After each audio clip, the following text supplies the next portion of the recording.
Assalamualaikum warahmatullahi wabarakatuh. Waalaikumsalam warahmatullahi wabarakatuh. Alhamdulillah wassalatu wassalamu ala sayyidina Rasulillah sayyidina wa maulana Muhammad ibn Abdullah wa ala alihi wa sahbihi wa mawalah. La hawla wa la quwwata illa billah, amma ba'd. Bapak-bapak, ibu-ibu, saudara-saudara kaum muslimin rahimakumullah. Kapan kiamat itu akan datang? Ini rahasia Allah. Jangankan kita yang orang awam, baginda Nabi sendiri tidak diberitahu oleh Allah kapan kiamat itu akan terjadi. Tetapi sungguh pun demikian, banyak hadis-hadis yang menjelaskan ciri atau tanda-tanda datangnya kiamat. Nah, kalau sudah bicara soal tanda kiamat itu ada dua.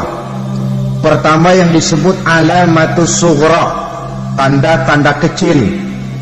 Ini waktunya masih ada tenggang. Ada yang dinamakan alamatul kubra, tanda-tanda besar. Artinya kiamat sudah diambang pintu. Apa tanda-tanda kecil dari datangnya hari kiamat itu? Misalnya kata Nabi, apabila ilmu sudah diangkat oleh Allah. Artinya apabila ulama sudah banyak wafat, minat orang belajar agama berkurang, lalu kebodohan nampak merajalela di mana-mana, zina dikerjakan secara terbuka, minuman-minuman keras jadi kebanggaan, itu termasuk di antara tanda-tanda kecil terjadinya hari kiamat. Apalagi misalnya iza waladatil ammatu rabbataha, apabila budak sudah melahirkan tuan. Apa maksudnya? Ada yang mentafsirkan apabila anak sudah bisa membudaki orang tuanya. Orang tua yang melahirkan dia, yang membesarkan dia, demi setelah si anak besar jadi orang berpangkat, bertitel, berharta, berkedudukan, jadilah orang tua itu budaknya. Sehingga sering dibilang kalau orang tua kaya, anak jadi raja. Tapi kalau anak yang kaya, orang tua sering jadi budak. Apalagi munculnya fitnah yang bergelombang, timbul perang antara dua bangsa yang besar, waktu berjalan terasa sangat pendek sekali. Itu merupakan tanda di antara tanda-tanda kiamat. Termasuk di dalamnya sulit membedakan mana laki, mana perempuan. Kan kalau tanda-tanda kayak begini sekarang sudah banyak kita lihat kan. Lama banyak wafat, penggantinya sulit. Zina dikerjakan berterang-terangan, minuman keras jadi kebanggaan, banyak anak membudaki orang tuanya, sulit membedakan mana laki mana perempuan. Kadang-kadang dari belakang kita lihat perempuan bener, begitu kita colek nengok jenggotan.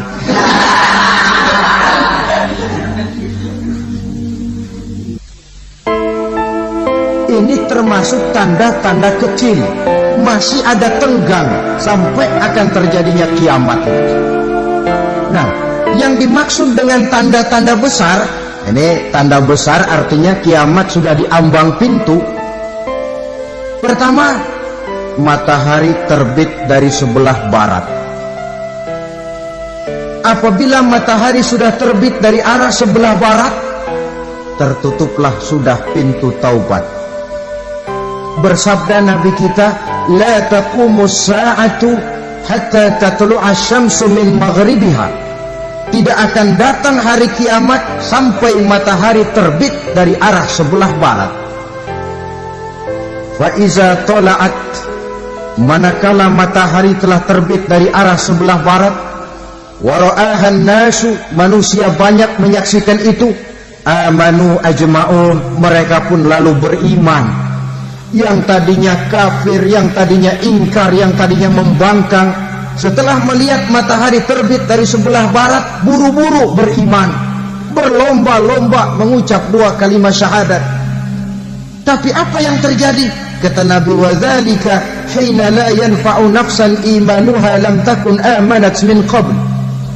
Hari itu adalah hari yang iman sudah tidak berguna lagi bagi seseorang apabila sebelumnya memang dia tidak pernah beriman. Au kasabat fi imaniha khaira, atau beriman tetapi tidak pernah melakukan kebajikan di dalam keimanannya itu. Hari yang sudah kasib, hari yang sudah terlambat, beriman tidak akan ada gunanya lagi. Ini pelajaran buat kita. Sebelum sang surya terbit dari sebelah barat, sebelum nafas sampai di tenggorokan, artinya pintu taubat masih terbuka. Kalau 2 hal itu sudah terwujud, nafas sudah sampai di kerongkongan atau matahari sudah terbit dari arah sebelah barat, tertutuplah sudah pintu taubat. Tak ada lagi gunanya pangkat, jabatan, harta, bahkan beriman pun dalam suasana macam itu. Too late, kata orang Kulon. Sudah terlambat. Matahari terbit dari arah sebelah barat, itu tanda besar, artinya kiamat sudah diambang pintu. Lalu apalagi tanda besar? Munculnya Dajjal. Dajjal artinya pendusta-pendusta yang menyesatkan manusia. Ada 2 macam Dajjal, saudara. Ada Dajjal kecil, ini Dajjal kelas teri. Kalau ini sejak zaman Rasulullah sudah ada itu. Tiap zaman ada. Di zaman Rasulullah misalnya ada yang bernama Aswad al-Unsi dari Yaman. Ada yang namanya Musailamah al-Kazzab dari Yamama. Ada yang namanya Ibnu Sayyad dari Madinah. Ini Dajjal-Dajjal di zaman Rasul. Musailamatul Kazzab memproklamirkan diri jadi nabi, dia di zaman Rasul masih hidup. Ini Dajjal zaman Nabi. Di zaman sahabat muncul Dajjal-Dajjal. Di zaman kita sekarang ini Dajjal-Dajjal pun gentayangan. Dajjal-Dajjal kelas teri. Kerjanya mendustakan manusia, menyesatkan manusia, memalingkan manusia dari jalan yang benar dan diridhoi oleh Allah Subhanahu wa ta'ala. Adapun yang merupakan tanda besar dari datangnya kiamat, Dajjal-Dajjal kelas kakap, pembohong-pembohong besar yang menyesatkan masyarakat manusia berpaling dari jalan Allah mengikuti jalan mereka. Apa sih ciri Dajjal itu? Kata Nabi dalam hadis Bukhari Muslim, Innad Dajjal, sesungguhnya yang namanya Dajjal itu yakhruju, satu saat akan muncul mendekati hari kiamat. Wa inna ma'ahu ma'an, si Dajjal ini membawa air, wa naran, dan juga membawa api. 2 simbol. Di tangan yang satu dia bawa air, di tangan yang satu dia bawa api. Wa ammal ladzi yarahu an-nasu ma'an fanarun, adapun yang orang banyak lihat air, hakikatnya adalah api. Yang dilihat api, hakikatnya adalah air. Oleh sebab itu, kalau api yang ditawarkan, ambillah air. Kalau air yang ditawarkan, pilihlah api. Maksudnya apa ini? Ini bahasa simbol, saudara-saudara. Dajjal bicaranya seolah-olah untuk kepentingan manusia, menawarkan surga. Surga yang dia tawarkan hakikatnya neraka. Hai manusia, kalau kau mau bahagia, jangan dekat-dekat dengan agama. Sholat itu tidak efektif dan efisien, tidak produktif dari segi ekonomi itu. Menghadiri majelis taklim cuma buang-buang waktu. Tahajud, tasbih, tahlil, baca Quran, apa itu? Pekerjaan mubazir saja. Hidup ini cuma sekali, masa yang cuma sekali, manfaatkan dengan sebaik-baiknya. Mumpung, dibawanya sifat mumpung tetapi dalam pengertian yang sangat negatif. Bicaranya seolah-olah untuk kepentingan manusia, tetapi sebenarnya menjerumuskan manusia. Menawarkan air, tapi sebenarnya api. Menawarkan api, tapi hakikatnya air. Buat apa kamu sholat? Buat apa kamu bayar zakat? Buat apa kamu puasa? Surga yang dicanangkan Dajjal, hakikatnya neraka. Neraka yang digambarkan Dajjal, pada dasarnya adalah surga. Jadi memutarbalikkan fakta itu kerjaan Dajjal. Yang hak jadi batil, yang batil dibilang hak, yang benar jadi salah, yang salah malah jadi benar. Tuntunan disuruh jadi tontonan, tontonan malah menjadi tuntunan. Itu pekerjaan Dajjal profesinya. Zamannya Nabi Adam, Dajjalnya kan iblis. Betul? Betul. Apa sih dan kerayuan iblis itu? Allah setelah menciptakan Nabi Adam kan bilang, Adam, kau dan istrimu Hawa tinggal di surga ini. Seluruh fasilitas yang ada di surga persilahkan kau nikmati. Satu yang tidak boleh, jangan coba-coba dekati pohon khuldi. Dekat saja jangan, apalagi sampai memetiknya. Datang Dajjal yang namanya iblis ini. Adam, kamu tahu nggak kenapa tidak boleh makan buah khuldi? Ya nggak tahu, pokoknya saya dilarang. Bodoh kamu, Dam. Khuldun artinya kekal. Kalau kamu makan itu buah, kau akan kekal di surga buat selamanya. Allah tidak kepengen, maka dilarang kamu makan buah khuldi. Kalau kau ingin kekal di surga, Adam, makan saja.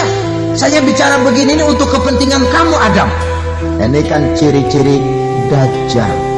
Bicaranya sih seolah-olah untuk kepentingan Nabi Adam, hakikat sebenarnya menjerumuskan Nabi Adam supaya ingkar dan melanggar larangan dari Allah Subhanahu wa ta'ala. Jadi setelah muncul Dajjal, timbul kekacauan-kekacauan di masyarakat. Banyak yang terpengaruh, terpedaya dan terpesona. Termasuk mereka yang memproklamirkan diri jadi nabi, mereka yang memproklamirkan diri jadi rasul di zaman sesudah Rasulullah wafat. Itu adalah Dajjal. Maka saya ingatkan, kalau di zaman kita sekarang ini ada orang ngaku jadi nabi, ada orang ngaku jadi rasul, biar bahasa Arabnya kental, Quran hafal, hadis ribuan hadis hafal, biar pakai serban sampai menyengser ke tanah, bahasa Arabnya fasih, tapi dia mengaku jadi nabi, jadi rasul, kita umat Islam wajib tidak percaya. Wajib untuk tidak percaya. Itulah Dajjal zaman kita sekarang ini. Tidak mustahil mereka datang mempengaruhi orang-orang awam supaya berpaling dari Rasulullah, mengikuti mereka. Nah, di akhir zaman nanti, mendekati hari kiamat, Dajjal ini muncul. Dajjal kelas kakap, menyesatkan masyarakat manusia untuk berpaling dari Islam, mengikuti seruan mereka. Apalagi di antara datangnya kiamat itu, tanda yang besar itu, turunnya Nabiullah Isa Al-Masih, putra Maryam. Menurut berbagai hadis yang sahih, Nabi Isa Al-Masih nanti akan turun lagi. Tidak membawa risalah yang baru, tapi meluruskan risalah Islam ini yang telah banyak ditinggalkan oleh masyarakat. Bahkan ada hadis menjelaskan beliau akan membunuh Nabi, mematahkan kayu-kayu salib, lalu melaksanakan haji dan umrah mengikuti syariat Nabi Muhammad, bukan membawa agama baru.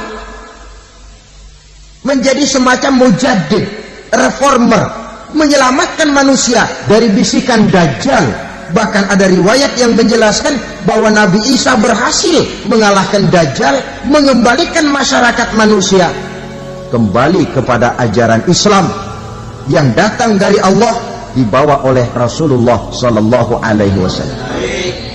Dengan kata lain, turunnya Nabi Isa bukan sebagai Nabi dan Rasul baru, tetapi mengikuti syariat Nabi kita Muhammad sallallahu alaihi wasallam.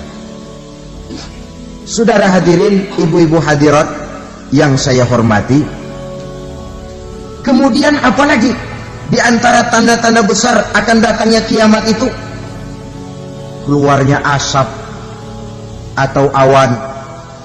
Kata Nabi, inna min asrati sa'ah dukhanan yamla'u ma bainal masyriqi wal maghrib.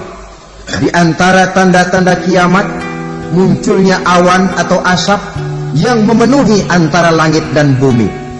Ini pun diperkuat dalam surah Ad-Dukhan ayat 10. Fartaqib yauma ta'ti as-sama' bidukhanin mubin fayughshan nas hadza azabun alim. Bagi orang-orang yang beriman, mereka biasa-biasa saja. Tapi bagi orang kufur, datangnya asap dan awan ini merupakan azab yang kelewat pedih. Barangkali sedikit mendekati gambaran tentang azab yang pedih ini, saya ingatkan alam pikiran kita kepada peristiwa yang belum lama terjadi. Pernah dengar berita bocornya reaktor nuklir di Chernobyl, Uni Soviet? Pernah dengar? Bocornya reaktor nuklir di Chernobyl yang mengakibatkan ratusan bahkan sangat mungkin ribuan nyawa. Cuma satu reaktor. Bagaimana kalau seluruh cadangan nuklir yang dimiliki oleh para negara adik kuasa ini diledakkan? Bahkan yang konon menurut catatan, cadangan nuklir yang dimiliki bersama oleh Amerika dan Rusia sekarang ini sudah sanggup memusnahkan 6 miliar manusia, 1,5 kali lebih banyak dari jumlah manusia yang nongkrong di permukaan bumi ini. Saudara-saudara hadirin yang saya hormati, lalu saat mendekati hari kiamat, apalagi tandanya? Setelah Nabi Isa wafat, pada saat turunnya yang kedua kali, lalu Allah meniupkan angin sejuk. Semua orang-orang beriman, orang-orang baik wafat, sehingga penghuni bumi ini cuma tinggal lagi terdiri dari orang-orang kafir. Tidak ada lagi di bumi ini yang bisa mengucapkan Allah. Sehingga dalam hadis qudsi itu ada keterangan, innallaha azza wa jalla yaqulu li Israfil. Allah pernah pesan kepada malaikat Israfil. Kata Allah, Israfil, iza sami'ta qailan yaqul Allah Allah fa akhirin nafah 40 sanatan ikraman liqailiha. Hai Israfil, apabila kau dengar di permukaan bumi masih banyak orang yang mengucapkan Allah Allah, maka tunda sangkakala kiamat itu 40 tahun. Untuk apa? Ikraman liqailiha, menghormati orang yang mengucapkan Allah Allah itu. Wah, jadi karena sekarang masih banyak yang mengucapkan Allah, besar hatilah kita, masih jauh kiamat itu. Tapi jangan lupa, kiamat pribadi, kiamat kecil itu yang gak kita sangka-sangka. Ajal datang mencabut nyawa, itu kiamat pribadi, dan itu yang pasti kita hadapi, dan itu yang membuat kita tidak boleh bersikap main-main di dalam kehidupan sekarang ini. Saudara hadirin yang saya hormati, tidak ada lagi orang-orang muslim. Seluruh penduduk dunia ini kafir. Lalu terciptalah struktur sosial yang berlandaskan prinsip hidup semau gue. Bakal terjadilah prinsip di mana yang kaya menyantap yang miskin, yang kuat menindas yang lemah. Hidup sudah bagaikan di rimba belantara, berlaku hukum rimba. Siapa yang kuat dia yang menang, siapa yang lemah menjadi mangsa. Timbul kekacauan, maksiat merajalela, munkarat menjadi-jadi, sehingga isi bumi ini penuh dengan segala macam perbuatan dosa. Tidak ada perlunya lagi alam diperpanjang temponya. Datang saat yang sudah dijanjikan oleh Allah Azza wa Jalla, maka terjadilah yang disebut kiamat kubra. kiamat besar, kiamat hancur-hancuran. Bagaimana kejadian ini dimulai? Dalam surah Az-Zumar ayat 68, Allah Subhanahu wa taala berfirman, "Wa nufikha fis-suri fasa'iqa man fis samawati wa man fil ardi illa man syaa Allah." Maka manakala ditiuplah sangkakala, terkejutlah seluruh yang ada di langit dan seluruh yang ada di bumi. Bila saat kiamat datang, Allah perintah malaikat Israfil, tiup sangkakalamu. Ditiuplah sangkakala oleh malaikat Israfil. Yang akibat daripada tiupan itu, seluruh yang ada di langit, seluruh yang ada di permukaan bumi terkejut. Yang ada di langit siapa? Malaikat kan. Bayangin aja kalau malaikat kaget, apalagi kita. Terkejut seluruh makhluk yang ada di bumi, yang ada di langit mendengar suara sangkakala itu. Bunyinya tidak sanggup kita bayangkan dahsyatnya. Ledakan nuklir, ledakan neutron, belum apa-apa ketimbang bunyi sangkakala malaikat Israfil ini. Nah, lalu mendengar bunyi sangkakala ini, gemparlah makhluk, kacaulah alam. Bumi gempa, planet-planet bertabrakan, gunung meletus, air laut tumpah ke darat, angin topan bertiup, halilintar menyambar. Lalu semua yang bernama hidup mati total. Mati bareng tanpa persiapan. La haula wala quwata illa billah. Saya kadang-kadang dalam tafakur bermohon, ya Allah, mudah-mudahan saya nggak nemuin kiamat beneran. Ngeri, nggak bisa kita bayangkan macam apa suasana seperti itu. Allah saja banyak memberikan gambaran, misalnya Al-Qari'ah, wa mal qari'ah, wa ma adraka mal qari'ah. Kejadian yang menggemparkan. Tahukah kamu apa kejadian yang menggemparkan itu? Yauma yakunun nasu kal farasil mabsus wa takunul jibalu kal ihnil manfus. Pada saat itu manusia berterbangan bagai kupu-kupu, gunung berterbangan seperti kapas ditiup angin. Gunung saja macam kapas, konon lagi manusia. Kematian total, mulai semut sampai gajah mati, jin mati, iblis mati, malaikat mati. Malaikat saja mati. Saudara hadirin yang saya hormati, kematian total yang tanpa persiapan. Orang bilang, Pak, kalau mati bareng begitu yang repot malaikat maut dong ya. Cabut sana, cabut sini. Itu kalau menurut logika kita, mestinya begitu menurut logika. Tapi logika juga yang bilang nggak perlu serepot itu.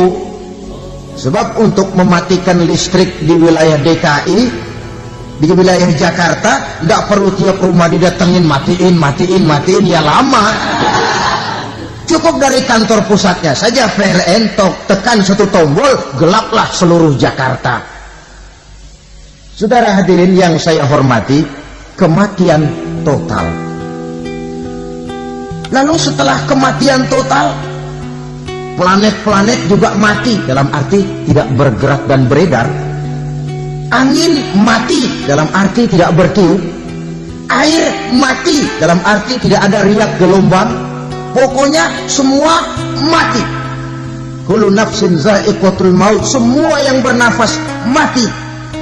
Dalam ayat lain, kullu man 'alaiha fan, semua yang ada di permukaan bumi fana. Yang kekal cuma Allah Subhanahu wa ta'ala. Yang paling belakang mati malaikat maut dan malaikat Israfil. Tapi mati juga sesuai dengan janji Allah. Menurut hadis Bukhari Muslim dari Abi Hurairah, masa tenggang waktu antara kematian total pada tiupan sangkakala pertama dengan proses kebangkitan pada tiupan sangkakala kedua 40 lamanya. Tidak dijelaskan oleh Abi Hurairah 40 jam, apa 40 hari, apa 40 tahun. Hadis cuma menyebutkan 40 saja. Sunyi alam yang tinggal cuma Allah saja lagi. Ketika itu Allah berseru-seru, katanya, limanil mulkul yauma. Siapa para penguasa hari ini?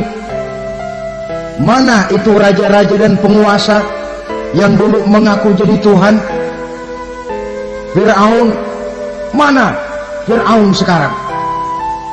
Yang dulu jadi raja, merasa berhasil, sombong, lalu tidak mau turun-turun dari kekuasaannya, sampai kepada puncak kekurang ajarannya mengangkat diri jadi Tuhan. Mana itu Fir'aun? Namrus. Mana sekarang Namrus? La ilaha illa ana. Ternyata tidak ada Tuhan lain selain daripada aku, kata Allah. Proses kemudian, saudara-saudara, turunlah hujan dari langit. 40 lamanya hujan itu. Tidak jelas juga 40 jam apa 40 hari. Setelah air turun membasahi, datanglah tiupan sangkakala yang kedua. Semua yang bernama mati bangkit dari kuburnya masing-masing. Ini yang disebut Yaumul Ba'thi, hari kebangkitan. Allahu Akbar. Pada saat kita bangkit dari kubur kita masing-masing, kumpul di padang mahsyar namanya.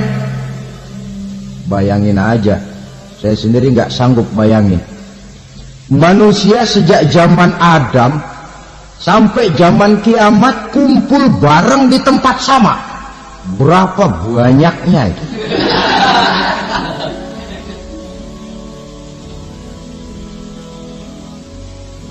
Dan yang luar biasa menurut satu riwayat, pada saat bangkit itu, Masya Allah, roman muka kita berubah, disesuaikan dengan amalan kita waktu di dunia ini. Barang siapa yang waktu di dunia amalannya itu amalan tikus, di akhirat nanti dia bangkit dari kubur, mukanya seperti muka tikus. Gagah betul badannya, tapi mukanya seperti tikus. Kenapa? Amalannya waktu di dunia seperti amalan tikus. Apa amalan tikus itu? Suka ngegeragoti barang yang sudah disimpan rapi-rapi. Orang sudah simpan uang rapi-rapi, simpan perhiasan rapi-rapi, digeragoti oleh tikus. Maling-maling, pencoleng-pencoleng, koruptor-koruptor. Itu nanti di akhirat nanti kita lihat mukanya seperti muka tikus. Oh, ini waktu di dunia suka nyolong, mukanya seperti muka tikus. Barang siapa yang waktu di dunia ini amalannya itu amalan macan, dia akan bangkit nanti mukanya seperti muka macan. Apa amalan macan? Macan itu amalannya menang-menangan. Orang yang mau menang saja, nggak mau mengalah. Coba lihat di hutan. Kenal hutan nggak? Nah. Di hutan, raja hutan di mana-mana pasti macan. Betul kan? Betul. Padahal hutan belum pernah bikin pemilihan umum. Tapi macan tidak peduli ada pemilihan umum apa tidak, pokok saya raja. Sebab apa? Macan jadi raja itu bukan karena benar, tapi karena kuat jadi raja. Setelah dia jadi raja, rakyat hutan yang mesti dilindungi malah dimakan oleh raja macan. Kambing rakyat hutan dimakan oleh macan. Ayam rakyat hutan dimakan oleh macan. Itu nanti kita lihat di akhirat itu mukanya seperti muka macan, gagah betul. Lalu barang siapa yang di dunia ini amalannya itu seperti amalan anjing, nanti dia punya muka seperti muka anjing. Apa amalan anjing? Pertama, anjing itu kalau disuruh jaga rumah, dia tidak bisa membedakan mana maling, mana tamu. Biar yang datang maling, kalau bawa tulang, anjing kalem. Yang kedua, anjing itu akan setia kepada siapa saja yang memberinya roti. Siapa yang memberinya roti, itulah majikannya. Apa kata majikannya, pasti dia laksanakan. Soal benar atau salah, dia tidak peduli. Setelah anjing dapat roti, dia tidak punya pilihan lain kecuali bilang, abdi mah kumaha juragan wae ayeuna mah.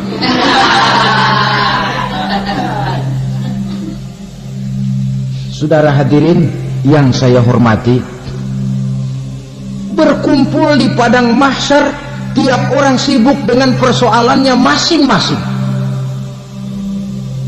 Matahari waktu itu didekatkan oleh Allah, panas luar biasa. Ada yang saking panasnya itu mencucurkan peluh keringat sampai sebatas mata kakinya. Ada yang keringatnya sampai sedengkulnya. Ada yang keringatnya sampai sepusatnya. Ada yang keringatnya mengalir sampai sebahunya. Ada yang kelelap oleh keringatnya sendiri, sementara orang di sampingnya nggak apa-apa. Bergantung lagi amalan dia waktu di dunia ini.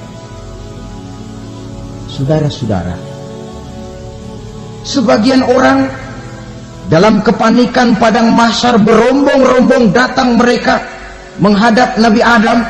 Ya Adam, anta abal bashar. Hai Adam, Tuhan adalah bapak moyang manusia. Kami sebentar lagi akan disidang, dimintakan pertanggungan jawab. Tolonglah kami, hai Adam. Kata Nabi Adam, jangankan nolongin sampean, saya sendiri tanggung jawab di hadapan Allah. Ketika dulu tidak boleh makan khuldi, saya serobot. Sudahlah, urus diri masing-masing saja, nafsi. Begitu kata Nabi Nuh, begitu kata Nabi Ibrahim. Tiap orang bertanggung jawab sendiri-sendiri. Ketika itulah saudara-saudara, nikmatnya menjadi umat Nabi besar Muhammad sallallahu alaihi wasallam. Sebab apa? Walaupun menurut abjad kita ini umat paling belakang, kan paling belakang kita ini toh, karena Nabi Muhammad adalah Nabi akhir, tapi akan dihisab lebih dulu, lewat di atas sirat lebih dulu, masuk surga lebih dahulu ketimbang umat-umat belakangan. Ketika Rasul mendekati ajal, beliau tanyakan itu kepada malaikat Jibril. Malaikat Jibril berkata, Muhammad jangan khawatir, Allah sudah berjanji, inni haramtul jannata ala sairil anbiya hatta tadkhulaha anta wa haramtuha ala sairil umami hatta tadkhulaha ummatuka.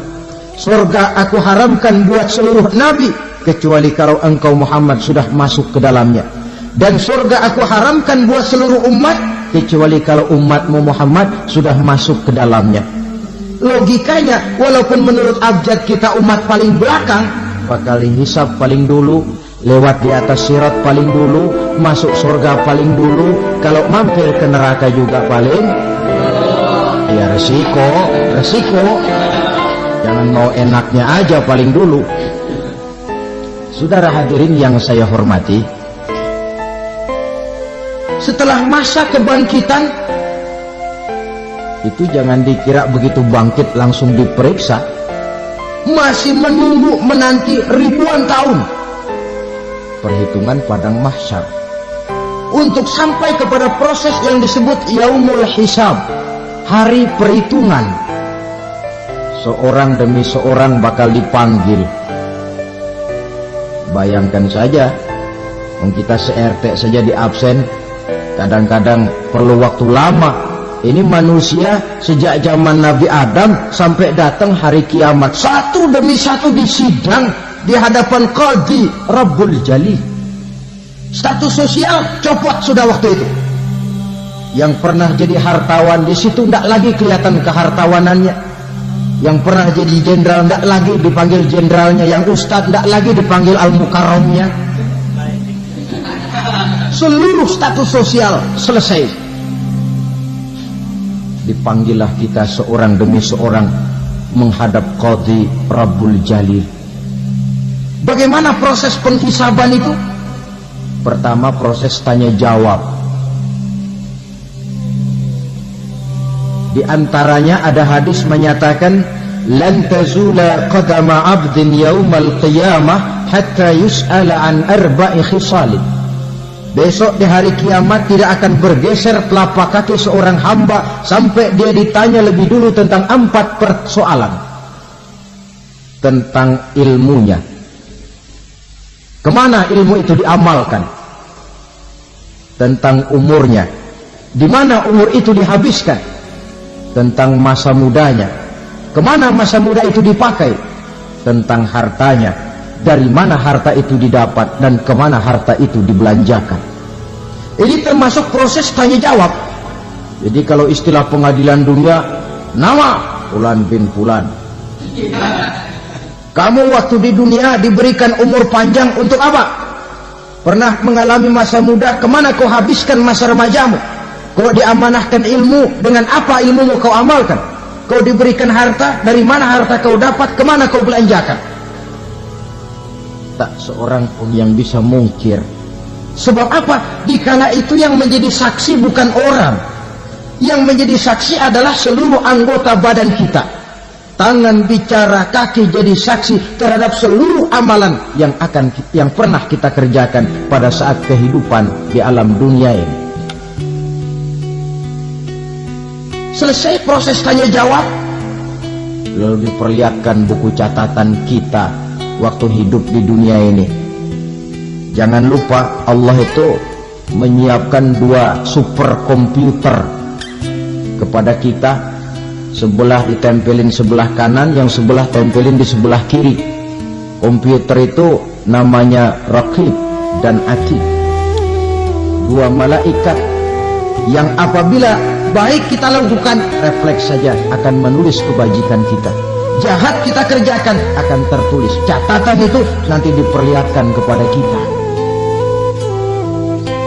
Waduh, alangkah malunya pada saat diperlihatkan catatan kita, buku rapot kita merah melulu. Barangkali diperiksa sambil diomelin, brengsek lo. Buku merah melulu begini bagaimana waktu hidup di dunia? Tidak cukup diperlihatkan buku catatan kehidupan, rekaman kehidupan. Rekaman kehidupan kita secara utuh sejak terlahir sampai ajal datang merenggut nyawa. Barangkali mirip dengan video sekarang, di mana terekam dengan baik seluruh kegiatan kita sejak yang sekecil-kecilnya sampai kepada yang sebesar-besarnya. Untuk kemudian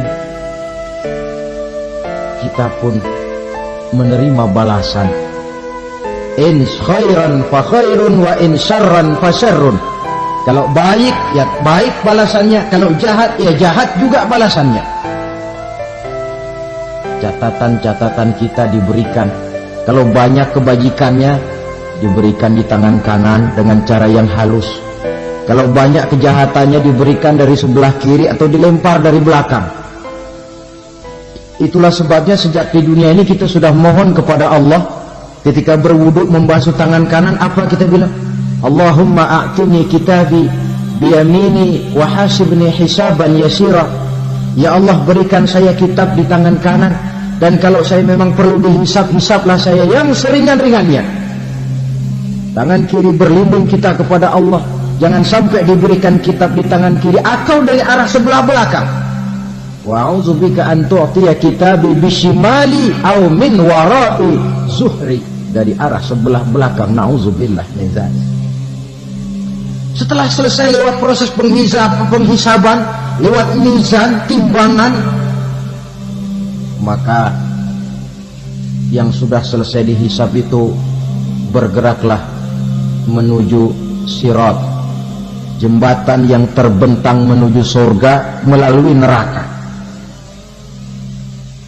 Saudara-saudara, panjangnya perjalanan Sirat itu memakan waktu ratusan tahun. Tetapi orang yang lewat di atas Sirat pun macam-macam, bergantung amalannya ketika di dunia ini. Ada yang lewat di atas Sirat itu kalbarkil khatib, seperti kilat yang menyambar, sudah sampai dia di surga. Cepat bukan main. Ada yang lewat di atas Sirat itu seperti orang lari-lari. Ada yang lewat di atas Sirat itu seperti orang jalan biasa. Ada yang sambil merangkak, ada yang sambil ngesor, ada yang sambil gelayutan, ada yang selamat sampai ke ujung ke surga, ada yang tergelincir jatuh masuk ke dalam neraka, bergantung amalannya dalam kehidupan di dunia sekarang ini. Tiap kita akan melewati yang namanya Sirat ini.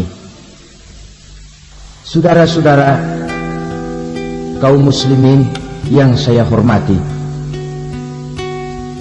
dengan demikian mereka yang selamat melalui Sirat sampai ke terminal akhir surga, mereka yang ketika dihisab ternyata banyak kejahatannya daripada kebaikannya, mereka singgah di dalam neraka. Nah, adapun orang-orang yang beriman menurut ayat Quran dan hadis Nabi itu nanti ada bermacam-macam. Ada orang beriman itu yang dimasukkan surga. Ada orang beriman itu yang dimasukkan ke dalam surga. Ada orang beriman itu yang disebut penduduk surga. Kenapa lain-lain, Pak? Karena waktu di dunia amalannya juga lain-lain. Ada orang beriman yang masuk surga. Ini paling murah tiketnya. Mau masuk surga? Kata Nabi begini, ma min abdin qala la ilaha illallah thumma mata ala dhalik illa dakhala al-jannah. Kalau seorang hamba sudah mengucap dua kalimat syahadat, dia yakin dengan kebenaran kalimat itu sampai matinya, orang itu akan masuk surga. Abi Dzar yang waktu itu diajak bicara heran, ya Rasul kok gampang betul? Iya. Walaupun orang itu mencuri, iya. Walaupun orang itu berzina, iya. Biar dia mencuri, biar dia berzina, kalau dia sudah mengucap dua kalimat syahadat, dia yakin dengan kebenaran kalimat itu sampai matinya, itu orang akan masuk surga. Jadi masuk surga cukup dua kalimat syahadat, yakin sampai mati, masuk surga. Itu perkara masuk. Tapi kalau pertanyaannya diterusin, masuknya kapan, Pak? Nah, ini lain lagi urusannya. Sebab ada yang masuknya itu langsung, ada yang mampir dulu. Di sana tempat cuma dua, kalau tidak surga, neraka. Mau ke surga, tapi mampir dulu. Yang mampirnya jelas di neraka. Kenapa? Dalam hadis qudsi ada riwayat, nanti itu di akhirat, setelah Allah selesai mengatur penduduk surga masuk surga, yang neraka masuk neraka, Allah berkata kepada malaikat Malik, malaikat Malik, la baik ya Allah, itu bajingan-bajingan tengik, manusia-manusia durjana yang waktu di dunia tidak mau sujud, jauh dari ulama, gemar melakukan yang munkarat dan maksiat, hidup di tengah masyarakat selalu jadi bibit keonaran, kufur, sudah masuk neraka semua. Sudah ya Allah. Nah, kalau sudah, coba sekarang kamu masuk, Malik. Saya, iya, masuk neraka. Mau apa ya Allah? Kata Allah, akhriju minan nar man kana fi qalbihi misqala habatin min khardalin min iman. Kau masuk neraka, cari di dalam neraka orang-orang yang ada imannya walaupun kecil sebesar biji zarah, angkat mereka keluar. Masuk malaikat Malik ke neraka. Cari orang yang ada imannya, korek. Ya repot, udah pada gosong. Yang ada imannya diangkat ke atas, yang ada imannya diangkat ke atas. Lalu dimandikan di Nahrul Hayat, namanya sungai kehidupan di akhirat nanti. Cakep lagi rupanya, bersih lagi wajahnya, apel di hadapan Allah. Kata Allah, bagaimana mas? Kapok enggak sampean? Kapok ya Allah. Nah, kalau kapok, idhab fadkhulil jannah. Pergi, masuk surga sana. Berangkat mereka ke surga. Ketemu sama teman-temannya yang udah sampai lebih dulu, yang nggak pakai mampir lagi. Terjadi dialog. Kata teman-temannya yang udah pada nyampe duluan, mas, iya, emang baru sampai? Saya baru sampai. Memang mampir di mana dulu mas? Kita sudah lama sampai di surga. Saudara buka surah Al-Muddatsir ayat 34-35. Ma salakakum fis saqar? Kenapa kamu mampir di neraka Saqar? Qalu lam nakum minal musallin. Mereka menjawab, kami mampir di neraka Saqar mas, gara-gara dulunya kami waktu di dunia tidak pernah sholat. Tidak pernah sholat? Tidak pernah. Karena rumahnya dekat masjid. Cuma dekat doang mas. Sholat mah enggak saya. Nggak pernah ngasih makan fakir miskin, nggak pernah hadir di majelis taklim, pendeknya nggak pernah melakukan kebajikan. Maka saya pun mampir di neraka Saqar. Untung betul saya punya iman mas, sedikit. Waktu hidup di dunia dulu saya pernah mengucap 2 kalimat syahadat, sekali-kalinya waktu mau kawin. Masya Allah. Untung saja kawin, kalau nggak kawin polos.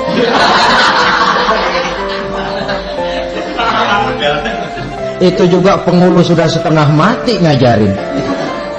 Asyhadu alla, asyhadu an, asyhadu an.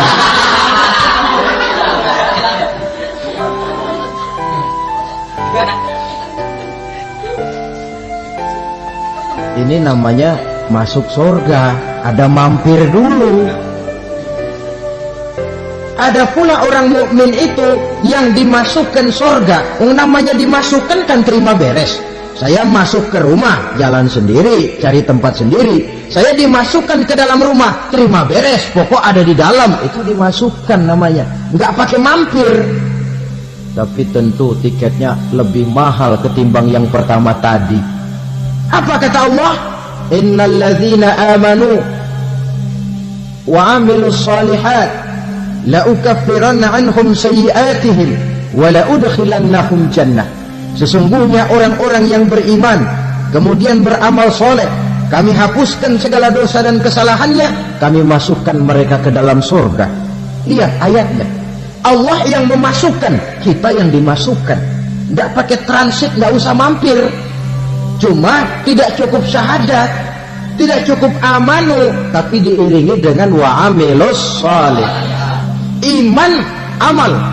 Tidak cukup syahadat, lalu dibuktikan dia sholat, dia zakat, puasa, lalu dia melakukan berbagai macam kebajikan. Ini yang menyebabkan dia tidak pakai mampir di tempat yang bernama Saqar. Lalu ada pula orang mukmin itu yang disebut penduduk surga. Wah, ini sudah fit ini. Ashabul jannah, penduduk surga. Siapa mereka? Kata Allah, innal ladzina amanu summa istaqamu fala khaufun 'alaihim wa la hum yahzanun ulaika ashabul jannah hum fiha khalidun. Sesungguhnya orang-orang yang beriman lalu istiqamah, tetap dalam melaksanakan perintah Allah, tidak goyah, tidak labil tapi stabil, istiqamah, mereka tidak takut dan tidak bersedih hati. Merekalah penduduk surga. Iman, istiqamah. Tidak punya duit sembahyang, banyak duit sembahyang, miskin sembahyang, kaya tetap sembahyang, istiqamah. Kadang orang kalau susah rajin ke masjid, banyak duitnya ngeliat masjid melengos. Itu yang dibilang waktu miskin hamba Allah, setelah kaya jadi hamba harta. Bergeser, tidak ada nilai istiqomahnya. Saudara-saudara, dengan begitu penduduk neraka itu dua. Ada penduduk permanen, ada penduduk yang semi permanen. Yang semi permanen orang-orang beriman yang mempunyai dosa besar. Mereka masuk ke neraka untuk menerima azab sesuai dengan dosanya. Bila selesai masa azab itu, mereka akan diangkat untuk ditempatkan kembali ke dalam surganya Allah Subhanahu wa ta'ala. Nah, dikala itulah saudara-saudara, ada yang disebut syafaat dari Rasulullah Sallallahu Alaihi Wasallam. Tapi tentu jangan lupa, syafaat ini ibarat kain menambal dia. Kita punya kain bolong-bolong sedikit, syafaat yang menambal. Sholat kita ada kurang dikit, sedekah kita ada campur riak dikit, amalan kita ada tidak karena Allah dikit. Kita berharap syafaat. Jadi biarlah kain masih bolong-bolong, yang penting punya kain. Tapi kalau kainnya tidak ada, yang ditambal apanya? Sholat tidak, puasa tidak, zakat tidak, berharap syafaat saja. Terlalu berlebihan itu. Saudara hadirin yang saya hormati, apabila selesai proses penghisaban, proses penghitungan, maka dikala itulah manusia terbagi dalam dua kelompok besar. Fariqun fil jannah wa fariqun fis sa'ir. Sekelompok orang-orang beruntung yang masuk ke dalam surga, dan sekelompok lagi masuk ke dalam neraka. Akan memakan waktu untuk menceritakan sifat surga dan neraka, tapi insya Allah pada kesempatan pertemuan lain saya sampaikan. Namun sebagai gambaran umum cukuplah saya sampaikan sebuah hadis qudsi. Allah jelaskan, a'dadtu li'ibadiyas salihin ma la 'ainun ra'at wa la uzunun sami'at wa la khatara fi qalbil bashar. Aku sediakan buat hamba-hambaku yang soleh, yang tidak pernah terlihat oleh mata, tidak pernah terdengar oleh telinga, dan belum pernah terdetik dalam hati manusia. Jadi kenikmatan surga belum pernah dilihat mata, belum pernah didengar telinga, belum pernah terdetik dalam hati. Pedihnya azab neraka belum pernah terlihat mata, belum pernah terdengar telinga, belum pernah terdetik dalam hati. Saudara hadirin yang saya hormati, oleh karena itu sebagai uraian akhir daripada kiamat ini, marilah sama-sama kita memanfaatkan hidup dengan sebaik-baiknya, supaya jangan timbul penyesalan di hari kemudian nanti. Mudah-mudahan kita seluruhnya diselamatkan Allah dari azab neraka dan mendapat surga dan ridhonya. Sekian dan demikianlah pertemuan kita kali ini. Terima kasih banyak atas segala perhatian. Mohon maaf atas segala kekurangan. Usikum wa nafsi bitaqwallah. Wassalamualaikum warahmatullahi wabarakatuh. Waalaikumsalam warahmatullahi wabarakatuh.